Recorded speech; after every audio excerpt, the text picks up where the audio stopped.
But I do want to talk a little bit about the just world fallacy. And basically, the fallacy just means like kind of like a lie. You know what I mean? It means like untruth. It means something that we think is true, but it isn't. That's like for anyone who's like, what's a fallacy? That's basically all it means. And we're taught from being very little, even, that good things happen to good people and bad things happen to bad people.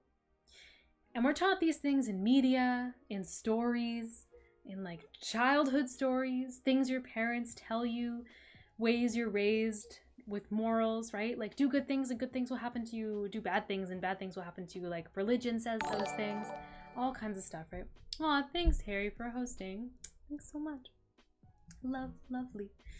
Yeah, and so like again, going back to this just world fallacy, we're taught from a very, very young age in media and all sorts of things that good things will happen to good people, bad things will happen to bad people. And the second that we realize that life doesn't work like that, it can be frustrating because we're quite wired to want to assume that if we do good, good things will happen.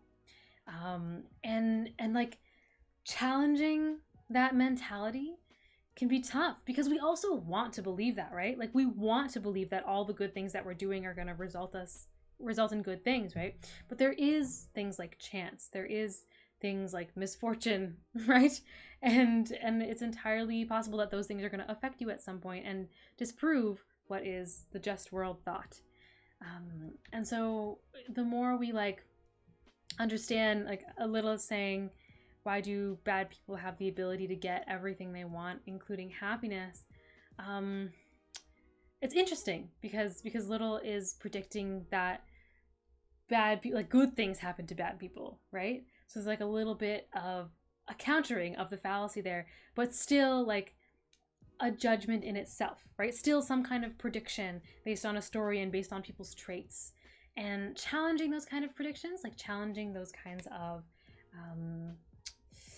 like thought patterns, because the world doesn't really work in predictable ways. Challenging those patterns and noticing when we're like assuming things that should happen based on how people act or based on the types of people that we interact with. It's important to recognize that stuff because we do it quite often where we're just like, oh crap, like I'm surprised or I'm disappointed, or I'm like way more excited than I thought I was going to be. And it's because we always have some kind of prior assumption based on how other people around us act or react. And becoming really aware of that, becoming aware of what we perceive and what we assume. Because what we assume and what we predict really sets up how we react. And if we can start to challenge how we predict things, and we can start to challenge like what we're assuming based on not having so much evidence at all, sometimes we realize that we've assumed the worst or assumed the best based on not very much evidence at all.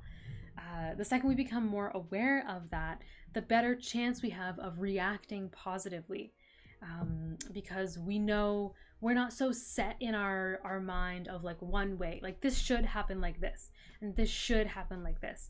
The word should is very dangerous in psychology because it sets us up for potential disappointment all the time. Having expectations of how things should go based on people and based on circumstances, it can be quite damaging. So understanding what you're predicting is very, very critical for how you react and what your emotions are when things actually happen.